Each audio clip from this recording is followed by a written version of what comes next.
As a general rule, the higher end the bike, the more assembly we have to do on our end. These Santa Cruz bikes come to us as a frame, with most of the major components in separate boxes. Once the bike's in the stand, I can start removing the packaging and frame protection.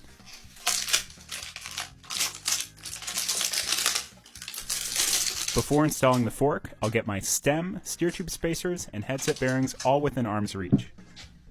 Here I'm applying a layer of waterproof, carbon-safe grease to the headset bearing races. This prevents dirt and water ingress into the bearings, and also prevents them from seizing into the frame. After installing my spacers, stem, and top cap, I'll clean off any excess grease from the frame. If you want to see how the rest of this bike came together, the full build video is live on our YouTube channel right now. You can find it at the link in our bio, or by searching Bateman's Bike Co. on YouTube. We hope you check it out.